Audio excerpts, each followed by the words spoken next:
Yung demo natin. O, Cabs, pansin mo ba na maraming mga kabataan ang gumagamit or yung mga youth na humihigit na rin ng electronic cigarette? Pansin mo, kababata pa lang pero kumakahigit na. Di ba? Okay, bakit na-brought out ko tong content na to? Dahil may mga nanay na nagme-message sa akin, Sir, gawa ka nga ng content pagdating dito sa electronic cigarette or vape kung ano bang magandang epekto sa kalusugan. Maganda. Diba dapat kung ano ang hindi magandang epekto sa kalusugan? Which is which? Ano ba ang maganda? Traditional na cigarette or electronic cigarette? Neither of the two, Cabs. Wala pong maganda sa dalawa, ha? Yung isa na nag-message sa akin, si Ma'am Mary Ann. Shout out po, Ma'am. Ito na po yung sinasabi niyong content na inaantay nyo. Na-admit ang kanya. O, disclaimer po, ha? Okay lang naman na sabihin ko, basta wag kong banggitin yung totally na pangalan. Na-admit ang kanyang anak, 17 years old.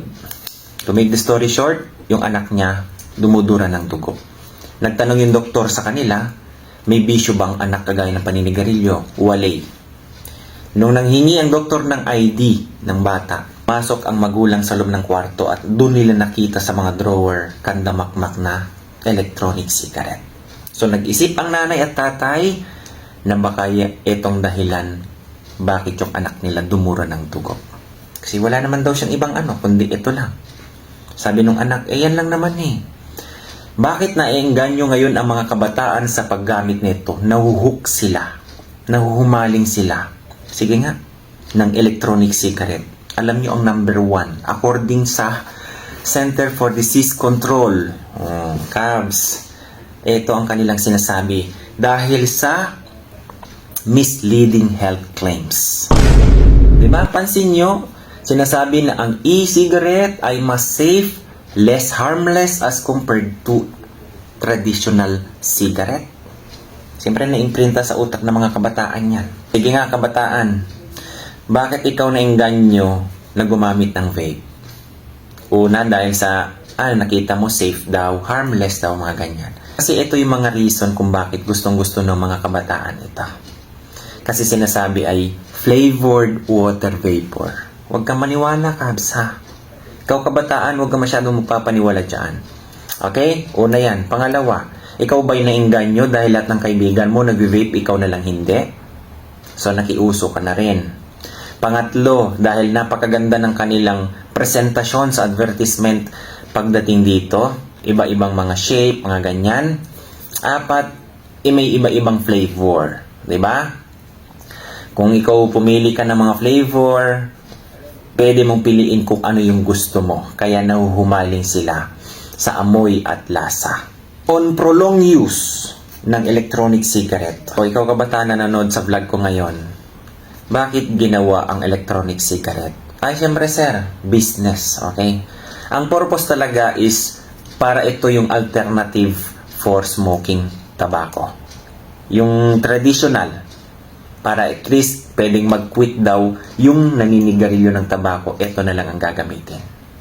Alam nyo ba, Cabs, mostly, karamihan ng mga electronic cigarette, mas mataas pa ang nicotine nito kaysa sa traditional na cigarette. Niwala ka, tingnan mo yung bote dyan na yung nire-refill nyo. Nakalagay dyan, for example, kumuha ka ng malaki. 30 ml equals 50 mg of nicotine per ml. So, ilang milligram ang nicotine na nandyan. Addictive ang nicotine, kabayan. Sa unang try mo pa lang nito, magbibigay na ng hint sa utak ng kabataan, ay maganda ito ha.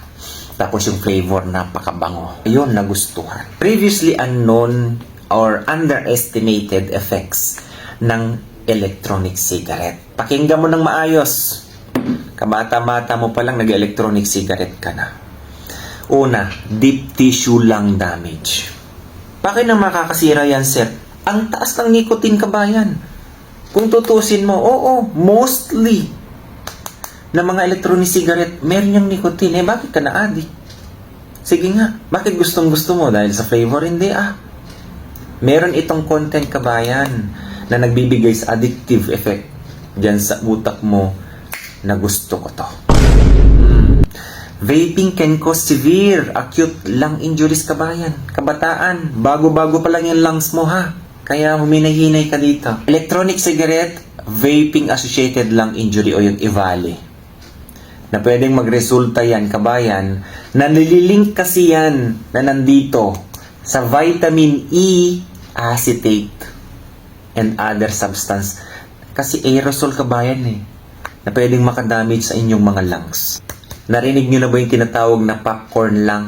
Yung flavoring nito, yung chemicals like yung tinatawag na diacetyl, ginagamit sa mga vapes mostly, nalilink sa severe irreversible lung disease. Na kung saan yung mga maliliit, okay, na air sacs nyo dyan sa inyong mga baga, bigam, magkakaroon na ng gas-gas yan.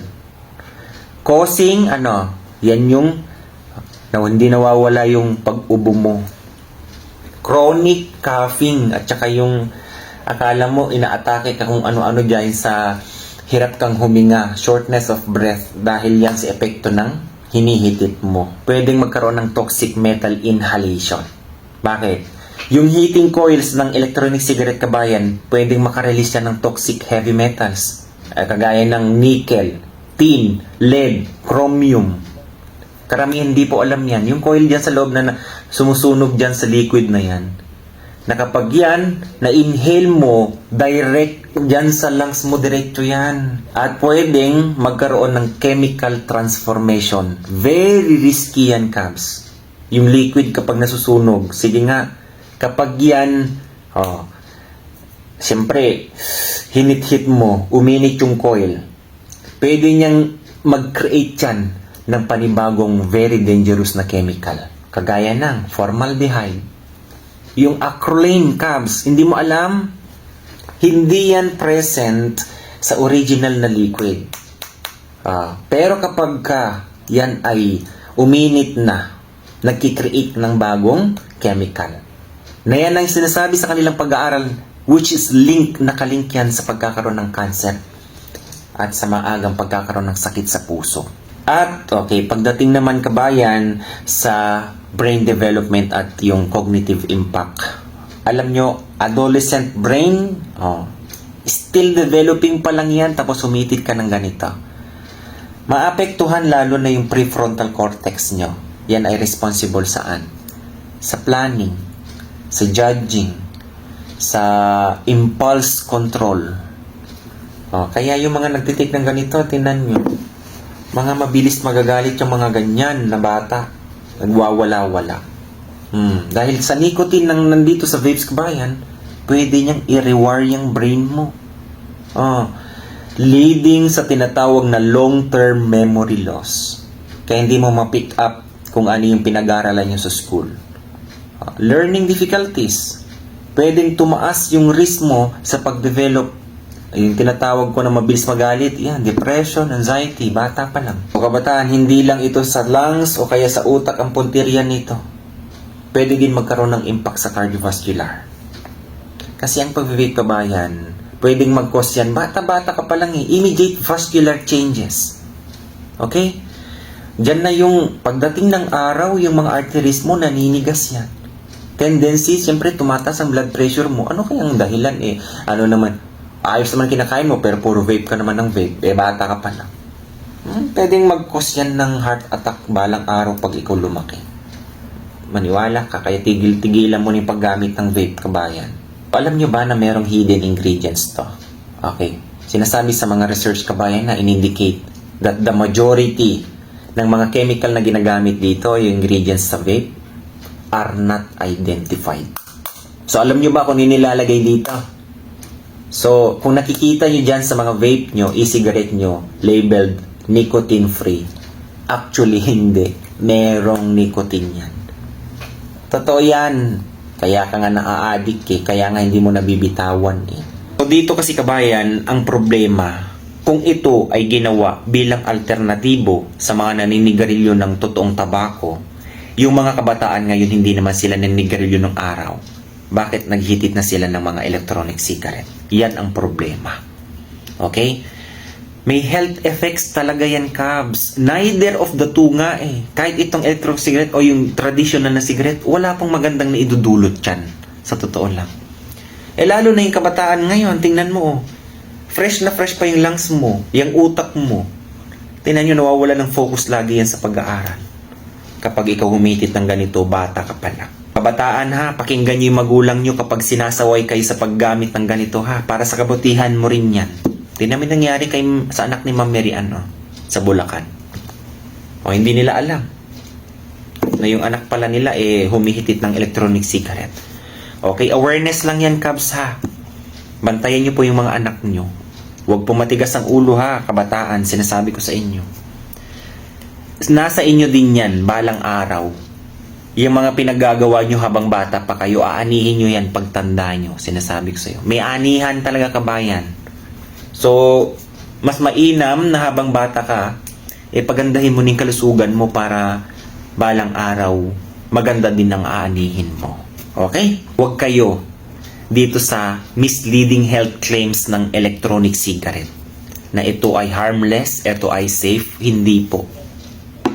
Yung mga nilalagay nyo na nga lang dyan, katakot-takot na sobrang taas ng mga nicotine content nyan kaysa sa normal na sigarilyo. Okay? So God bless everyone. Bye-bye.